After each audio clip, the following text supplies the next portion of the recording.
Recipe chicken தாயில். Don't miss it. 2 கருவா, ஏலக்காய், உள்ளி, என்னண்டா மல்லி சாப்பிட்றதில்ல. கொஞ்சம் வெள்ளையும் போட்டு கொஞ்சம் கணக்கு போடாதீங்க, டேஸ்ட் வித்தியாசம். 2 மீன்ட்டும் போடணும், கணக்கு போடாதீங்க. 2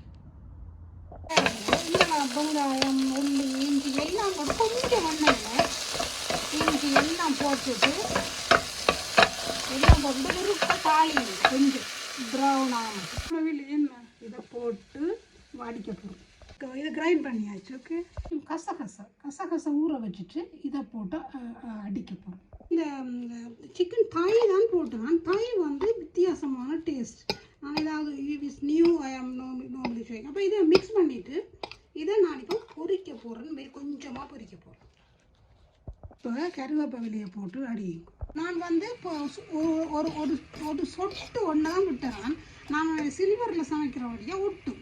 ஆனால் மூடி விடுங்க, இப்படி ஹாஃப் இது வந்து நல்லா பொரிஞ்சு அவிஞ்சு வந்துட்டு இருக்கும். இப்போ 2-3 கச்சுவையும் போட்டு இந்த இதையும் 2-3 விடுங்க. இப்படி தேங்காய் சொட்டு கட்டிச்சு தின்னு இதெல்லாம் வதக்குனேன். கலரிங்கிக்கு இந்த இது போட்டேன், எனக்கு குங்குமப்பூ. இந்த பாருங்க, சூப்பராக இருக்குது பாருங்க. எண்ணெயும் இல்லை, குருமாவாக இருக்கும். இது இந்த உண்மையாக டேஸ்ட். இது பாருங்க, அடிச்சிட்டேனோ. இந்த இளநீயை இதுக்கு போட்டு அடிக்க போகின்றேன்.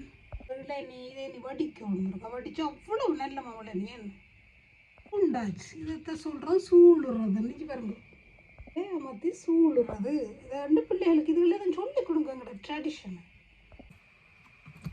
இப்படிதான் இதை சூளுறன்னு சொல்கிறது. அப்போ பிள்ளைகளுக்கு சொல்லிக் கொடுங்க. இதுகளை எல்லாத்தையும் பிள்ளைகளுக்கு சொல்லிக் கொடுங்க. சூளுறது இஞ்சி பாருங்க, இப்படி வேறு ஒவ்வொன்றா சின்ன குருமாவோட மரினேட் பண்ணி வச்சுக்கிடுக்கு. குருமாவோட சிக்கன் ஏர் ஃப்ரையரில் போட்டால் சூப்பர் சாப்பாடு.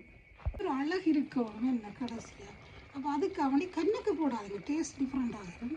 கொஞ்சம் ஒரு ஸ்வீட் கோனை போட்டு அப்படியே விட்டீங்கண்டா அப்படி அழகாக இருக்கும், டேஸ்ட்டாகவும் இருக்கும்.